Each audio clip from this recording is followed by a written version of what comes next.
이 밤에도 하나님의 은혜가 여러분 가운데 풍성히 임하기를 원합니다. 연일 계속되는 이 코로나로 인하여서 대면 예배를 할 수 없는 안타까움은 있지만은 모자라서 회복되어 정말 기쁨으로 함께 예배하는 날이 속히 오리라 기대합니다. 다윗은 엘라 골짜기에서 블레셋 장군 골리앗과 대면했을 때 아주 어린 소년이었습니다. 정확한 나이는 모르겠지만 한 16, 7세 정도 되는 그런 소년이었습니다. 그러나 다윗은 하나님이 함께 하시면은, 오늘 이 자리에서 하나님이 함께 하시면은 내가 평상시 사용하던 그 물맷돌을 가지고도 승리할 수 있다는 그런 확신을 가지고 있었습니다. 아주 특별한 확신이죠. 무엇보다도 하나님을 신뢰하는 일에 대해서는 특별했던 사람입니다. 다윗은 골리앗과 마주쳤을 때 아주 놀라운 믿음의 선포를 하게 됩니다. 사무엘상 17장 47절에 이런 말씀이 있습니다. 또 여호와의 구원하심이 칼과 창에 있지 아니함을 이 무리에게 알게 하리라. 전쟁은 여호와께 속한 것인즉 그가 너희를 우리 손에 넘기시리라. 아멘입니다. 비록 17살밖에 되지 않은 소년이었지만 그의 마음속에는 이 전쟁은 칼과 창에 있지 아니하고 오직 여호와에게 속한 것이다 라고 얘기하고 있습니다. 그런데 오늘 이 전쟁은 하나님께서 나에게 이기게 하셨다. 이미 전쟁 시작도 하지 않았음에도 불구하고 그가 하나님께서 너희 블레셋을 우리 이스라엘 손에 붙였다, 넘겨주셨다, 이렇게 믿고 나가는 것입니다. 다윗이 이렇게 선언을 하자 그 얘기를 들었던 사울 임금과 이스라엘의 많은 군사들은 아주 깜짝 놀랐습니다. 그런데 그 내용이 사실 처음 듣는 내용이 아니거든요. 왜냐하면 제사장이나 선지자들이 늘상 하던 이야기였습니다. 늘상 하던, 자주 듣던 율법의 내용이었습니다. 그런데 문제는 누구나 알고 있는 이 신앙 고백, 누구나 알고 있는 율법의 내용을 내 삶의 현장에서 적용되지 아니하면은 아무 의미 없는 그냥 지식에 불과한 것입니다. 호흡이 없는 몸이 죽은 것처럼 행함이 없는 믿음은 죽은 믿음이라고 그 야고보 사도가 그렇게 이야기했지 않습니까? 하나님의 율법이, 하나님의 말씀이 아무리 알고 있어도 내 삶에 적용되어지지 아니하면은 아무 의미가 없는 겁니다. 많은 이스라엘 군사들은 하나님의 말씀은 들어서 알고는 있었지만은 막상 블레셋 장군 골리앗 앞에서는 적용이 되어지지 않습니다. 그러나 다윗은 자기가 비록 어린 소년의 모습이었지만은 하나님의 말씀을 내 삶에 적용하고 있었기 때문에 전쟁은 여호와께 속한 것이고 하나님께서 저들을 우리에게 이미 넘겨주셨기 때문에 이 전쟁은 하나마나 내가 이긴 것이다라고 담대하게 선포하고 있는 것입니다. 어떤 사람들은 큰일을 만났을 때 대부분이 당황하게 됩니다. 이리 뛰고 저리 뛰다가 나중에 조금 정신이 차려지면은 그제서야 맞다, 하나님 앞에 기도해야지, 이런 사람들이 많습니다. 물론 그렇지 않은 사람도 있습니다. 문제를 만날 때마다 바로 하나님 앞에 엎드리는 사람도 있습니다. 대부분의 사람들이 우왕좌왕하다가 나중에 하나님 앞에 기도하게 됩니다. 그런데 오늘 다윗은 그렇지 않았습니다. 그인 골리앗 앞에서 모두가 기가 죽어 있는 그 상황 속에서 다윗은 골리앗을 바라보지 않았습니다. 골리앗까지도 만드셨던 하나님, 그 하나님만 바라보는 그런 신앙을 가졌던 사람입니다. 여러분도 어떤 문제를 만났을 때 상황을 바라보지 마시고 하나님을 먼저 바라볼 수 있는 그런 신앙의 사람이 되어지기를 주님의 이름으로 축원합니다. 다윗이 엔게디에서 사울을 살려주고 나서 십황무지라는 곳으로 가 있습니다. 이 사실을 사울이 알았습니다. 또 마음속에 저 다윗을 죽여야 되겠다는 그 마음이 막 일어나는 겁니다. 또 3,000명의 군사를 이끌고 그 다윗이 숨어 있다는 이 십황무지로 달려왔습니다. 이제 밤이 되어서 모두 다 잠을 자게 되었습니다. 다윗이 얘기하기를, 누가 저 사울의 진영에 나와 함께 갈 사람이 없는가? 누가 나와 함께 저 사울의 진영에 정탐하러 갈 사람이 없는가라고 아히멜렉과 아비새에게 물었습니다. 그때 아비새가 이야기합니다. 제가 가겠습니다. 지금 사울의 주변에는 3,000명이라는 군사가 겹겹이 둘러싸고 있습니다. 그곳에 다윗과 아비새 두 사람이 간다는 것은 목숨을 내놓은 일과 진배 없는 것입니다. 왜냐하면 적군은 3,000명이요. 그 가운데에 사울이 누워 있는데 그곳을 정탐하러 간다는 것은 죽으려고 들어가는 것과 똑같다는 얘기시죠. 하지만 아비새는 기꺼이 자청했습니다. 자기가 가겠다고 청했던 것이죠. 왜? 내가 다윗과 함께 하는 일이라면은 비록 죽는다 할지라도 나는 그 길을 가겠다. 아주 충성스러운 신하죠. 이 아비새의 말을 들었을 때 다윗의 기분이 어떻겠습니까? 다윗의 마음이 어떻겠습니까? 너무너무 든든했겠죠. 군대 지휘관이 자기 부하 중에 이런 아비새 같은 사람이 있다면 얼마나 든든하겠습니까? 그런데 이 다윗을 보면 참 부럽습니다. 그런데 저는 별로 부럽지가 않습니다. 왜냐하면 우리 교회 많은 장로님들과 모든 성도님들이 이 아비새 못지 아니하게 마음을 다하고 뜻을 다해서 신앙생활하고 또 저의 부족한 목회를 열심을 다해서 도와주고 계시기 때문에 저도 아주 든든합니다. 그래서 저는 기대합니다. 우리 교회가 정말 이 시대를 살리는 그런 교회로 큰 역할을 하게 될 것을 믿고 있습니다. 지금 아비새는 죽을 각오로 다윗과 함께 단둘이서 적진을 향해 갔습니다. 놀라운 것은 그 많은 군사들 사이를 지나서 사울 임금에게까지 갔습니다. 그런데 아무도 눈치채거나 알아보는 사람이 없었다는 것이죠. 이제 사울의 머리밑까지 도착했습니다. 사울은 여전히 곤히 잠들어 있었습니다. 원래 왕이 자더라도 옆에 군대 장관은 자면 안 됩니다. 그런데 아브넬도 자고 있습니다. 이때 아비새가 얘기합니다. 다윗에게 말하기를 하나님이 오늘 사무엘상 26장 8절입니다. 아비새가 다윗에게 이르되 하나님이 오늘 당신의 원수를 당신의 손에 넘기셨나이다. 그러므로 청하오니 내가 창으로 그를 찔러서 단번에 땅에 꽂게 하소서. 내가 그를 2번 찌를 것이 없으리이다 하니 이렇게 했습니다. 무슨 말이냐 하면은 다윗이요, 내게 명령만 하십시오. 내가 뭐 2번 할 것도 없습니다. 실수할 것도 없고 그냥 한 방에 땅에 창으로 팍 꽂아서 죽여버리겠습니다. 지금 아비새의 말을 잘 들어보면은요, 다윗에게 마치 하나님께서 그렇게 말씀하신 것처럼 그런 분위기로 이야기합니다. 하나님께서 오늘 당신에게 이 원수를 죽일 수 있는 절호의 기회를 주셨습니다. 하나님이 주신 것처럼 얘기하는 거예요. 그러니 내인데 명령만 하십시오. 실수 없이 한 방에 끝내버리겠습니다. 얘기하고 있습니다. 그런데 정확하게 보면은 엔게디 굴에서도 지금 10황무지에서도 하나님께서는 그렇게 말씀하신 바가 없습니다. 그런데 지금 다윗과 그 주변에 있는 사람들, 다윗 주변에 있는 사람들, 아비새를 비롯해서 다윗 주변에 있는 사람들 심정이 어떻겠습니까? 이제 도망 다니는 거 질렸다. 먹을 거 구하러 다니는 것도 참 너무 힘들다.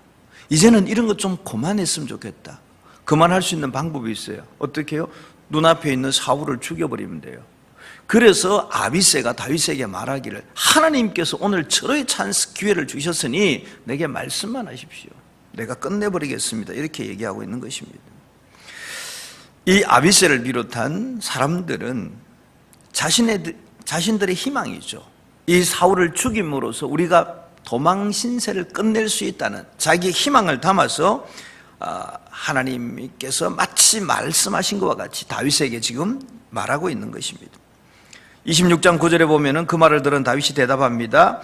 다윗이 아비새에게 이르되 죽이지 말라. 누구든지 손을 들어 여호와의 기름 부음 받은 자를 치면 죄가 없겠느냐 하고 있습니다. 아비새의 입장에서는 절호의 찬스잖아요. 하나님이 주신 기회예요. 저 사울을 죽여서 우리가 이제 도망다니는 신세를 끝내고 싶습니다. 여기서 끝을 내야 됩니다. 그런데 다윗은 뭐라 합니까? 아니다. 죽이지 말라. 누구든지 손을 들어 여호와의 기름 부음 받은 자를 치면은 죄가 없다고 말할 수 있겠느냐? 그래서 하지 말라고 얘기합니다. 나는 분명히 확신하는데 여호와께서 살아계심을 두고 맹세하노니 여호와께서 그를 치시리니 혹은 죽을 날이 이르거나 또는 전쟁에 나가서 망하리라 그랬습니다. 우리 손으로 기름 부음 받은 자를 절대 손대면 안 된다. 하나님께서 그를 치시든지 죽을 날을 가깝게 하든지 전쟁에 나가서 망하게 하든지 우리는 절대 손대면 안 된다. 그것은 하나님이 하실 일이다. 그 얘기를 하고 있습니다.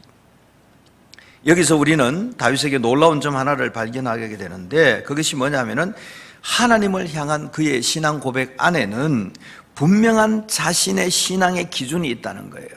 다윗에게는 분명한 신앙의 기준이 있었어요. 그 기준이 뭡니까? 내 뜻대로 내 감정대로 하지 않는다는 거예요. 내 상황적으로 보면은 저 사울을 죽여서 도망 신세를 끝내는 것이 내 기분이고 내 상황이고 내 뜻이고 내게 유익함이에요. 그러나 지금 다윗은 뭐예요? 다윗의 신앙 기준은 그것이 아니에요. 나의 유익이 아니라 나의 어떠함이 아니라 하나님의 기준이에요. 하나님의 뜻이 어디 있느냐 이것을 보고 있는 거예요. 내 상황적으로는 저 사울을 죽여서 나 이제 도망 다니고 싶어 이렇게 맞아요. 아비새의 말처럼. 그러나 다윗의 신앙 기준은 뭡니까? 하나님께서 원하시지 않는 일, 그 일은 하지 않겠다는 겁니다. 자기에게 어떤 유익과 도움이 된다 할지라도 하나님이 금하신 것은 행하지 않는다. 다르게 말하면 행할 수 없다라고 말하는 이 신앙의 기준이 다윗에게 있는 것입니다. 다윗은 아비새에게 말하기를 사울 곁에 있는 창과 물병만 들고 가자 얘기합니다. 여러분, 이 광야에서 물병이 없으면 죽음입니다. 전쟁에 나가는 사람이 창이 없으면 죽음입니다. 그래서 다윗은 창과 물병만 들고 가자. 이 말인즉슨 내가 오늘 당신을 죽였다 그 얘기입니다. 아비새는 자신이 생명을 걸고 오늘 동행해서 여기까지 왔는데 그 3,000명의 군사 사이사이를 정말 한 명이라도 깨면 죽는 거잖아요. 여기까지 왔는데 대적 사울이 눈앞에 자고 있는데 이 기회를 놓치고 돌아간다고? 있을 수 없는 일이죠. 절대 안 됩니다라고 다윗을 향해서 불평할 수밖에 없는 상황입니다. 예수님께서 십자가를 지시기 전에 겟세마네 동산에서 내가 십자가를 질 것이다. 그 일을 위해서 기도하고 있었습니다. 베드로가 뭐라고 그러는지 아십니까? 주님 절대 그렇게 하면 안 됩니다. 십자가를 지실 수 없습니다라고 얘기합니다. 그러나 예수님께서는 제자 베드로의 말을 듣지 아니하십니다. 사단아, 너희 뒤로 물러가라. 이렇게 단호하게 말씀하시고는 십자가의 길을 가시게 되는 겁니다. 우리가 역사를 돌이켜보면 수많은 지도자들이 있습니다. 그 지도자들이 자신이 무슨 부족함이나 아니면은 경력이 부족하거나 능력이 없거나 그래서 잘못된 경우가 별로 없습니다. 대부분의 경우는 그 주변 사람들의 잘못된 말을 듣고 실패하는 경우가 흔하게 많이 있습니다. 우리나라뿐 아니라 외국에도 많습니다.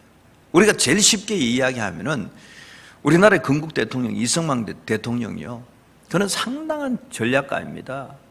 기독교 신앙으로 아주 뛰어나신 훌륭한 신앙인입니다. 6.25를 지나고 나서 대한민국을 자유민주주의 국가로 만드는 아주 훌륭하고 존경받을 만한 분입니다.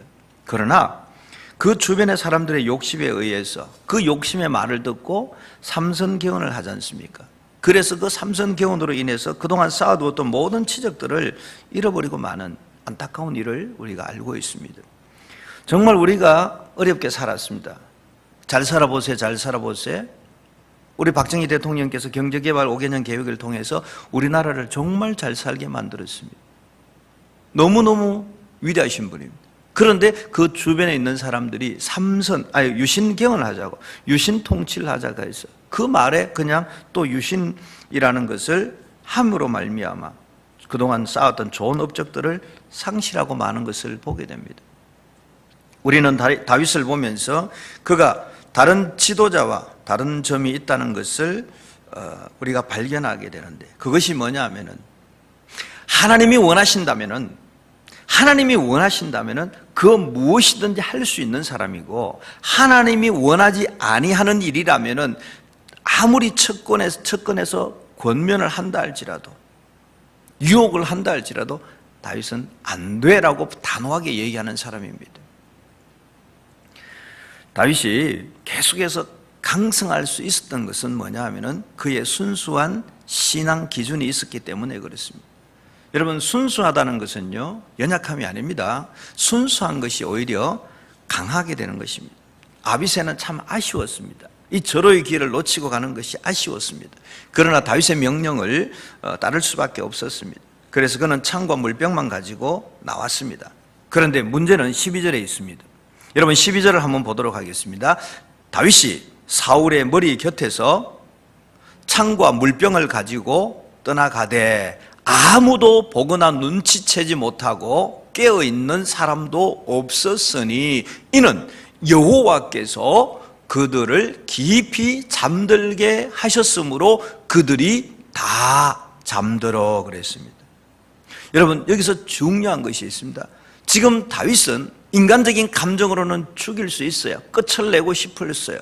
그러나 하나님께서 원치 아니하시기 때문에 죽이지 아니하고 물병과 창만 들고 나왔습니다. 그런데 문제는요, 아무도 눈치채지 못했다는 것이죠. 아무도 깨어있는 사람도 없었다는 것이죠. 아무도 보는 사람도 없었다는 것이죠. 우연일까요? 재수가 좋았을까요? 아니에요.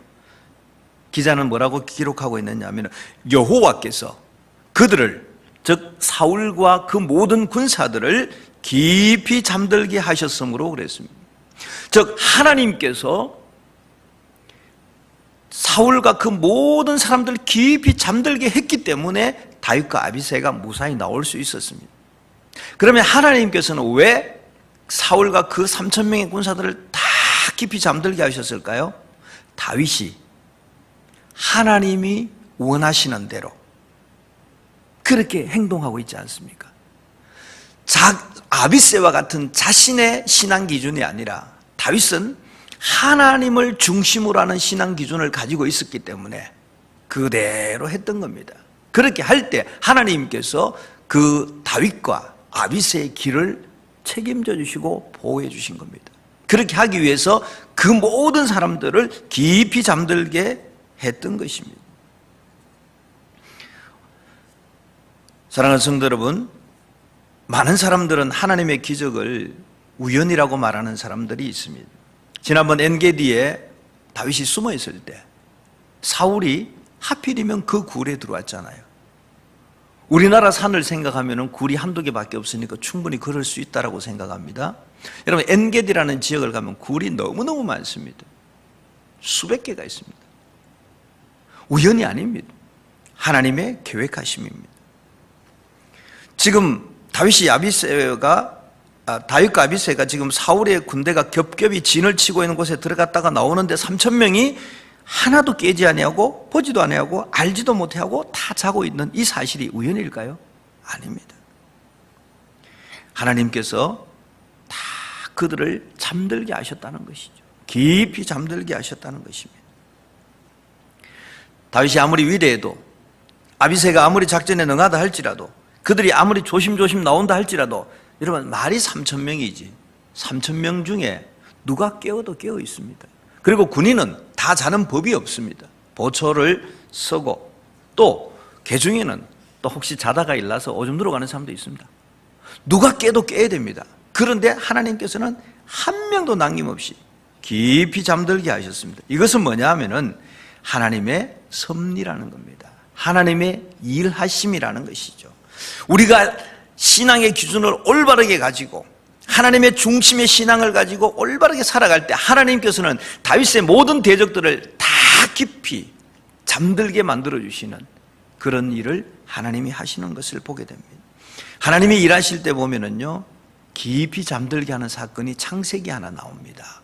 하나님이 이 하와를 만드실 때 아담을 깊이 잠들게 하고 갈빗대를 취하여서 아담을 만드십니다. 그런데 하나님이 큰 일을 하실 때 보면 이렇게 깊이 잠들게 하시잖아요. 성도들은요, 또 이 구절을 곡해하시는 분이 있어요. 내가 새벽마다 깊이 잠들게 하는 것은 하나님이 나를 위해서 섭리하고 계시는 것이다라고 착각하는 수가 있습니다. 그건 아닙니다.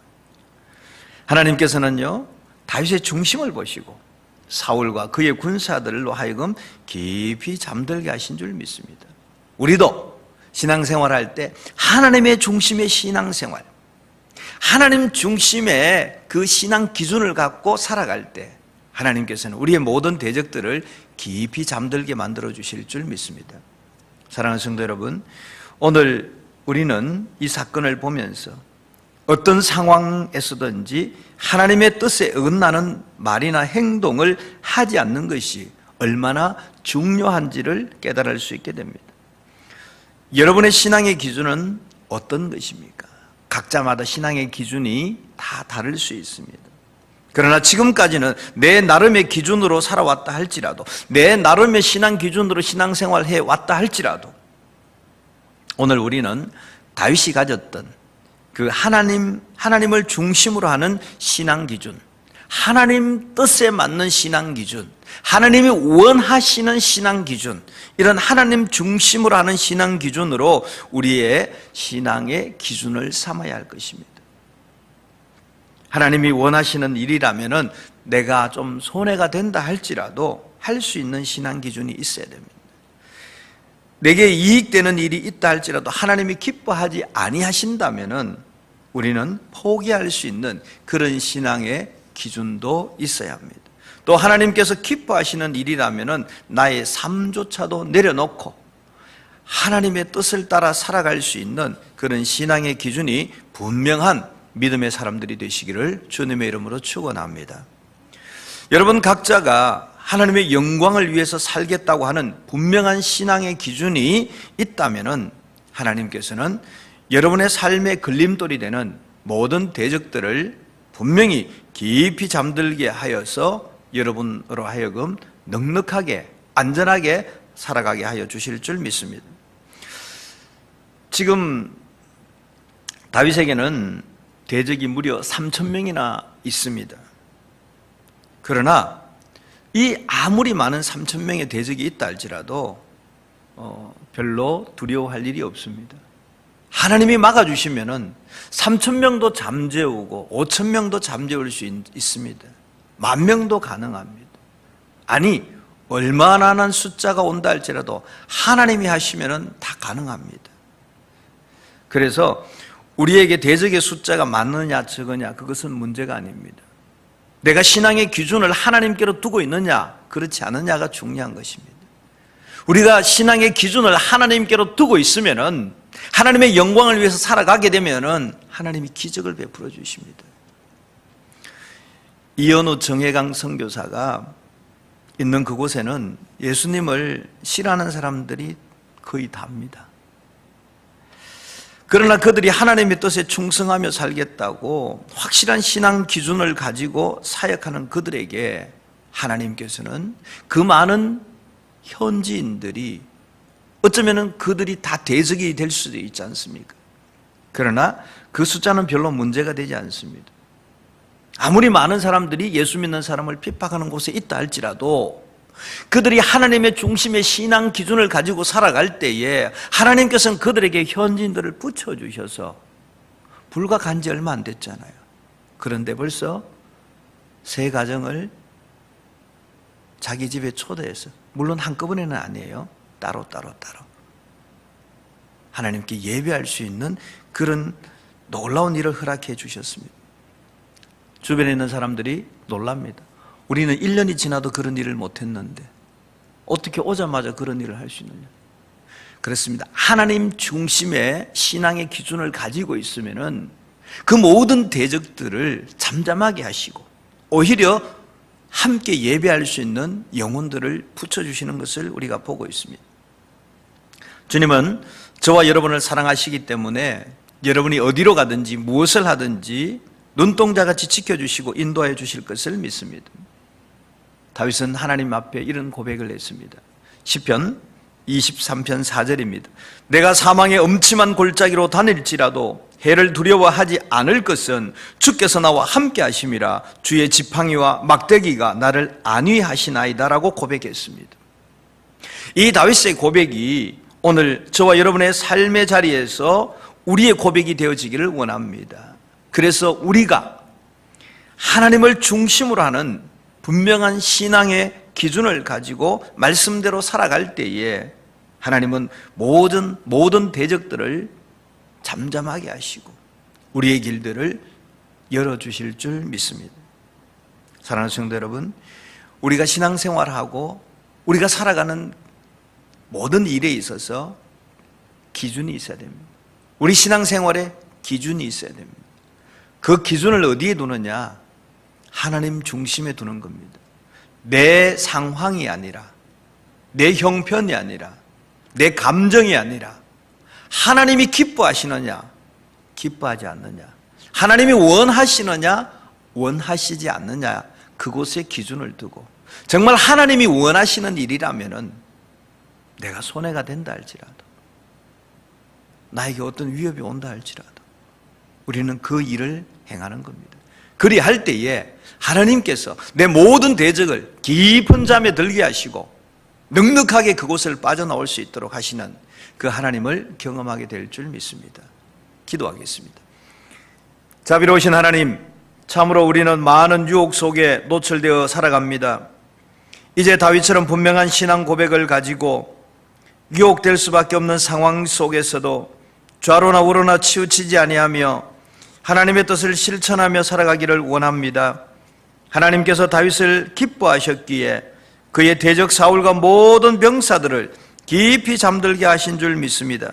존귀하신 하나님, 내가 하나님의 자녀로서 오늘 영적 전쟁의 현장에서 승리할 수 있도록 눈동자같이 지켜주시옵소서. 모든 대적을 잠들게 하여 주시옵소서. 그래서 우리가 하나님 중심으로 살아가게 하여 주옵소서. 내 신앙의 기준은 내 것이 아니라 하나님의 중심으로 내 신앙의 기준을 삼고 하나님의 영광을 위해 살아가게 하시고 하나님이 기뻐하시는 일을 위해 살아가게 하시고 하나님이 원하지 아니하는 일은 내가 중지할 수 있도록 하나님 은혜 베풀어 주옵소서.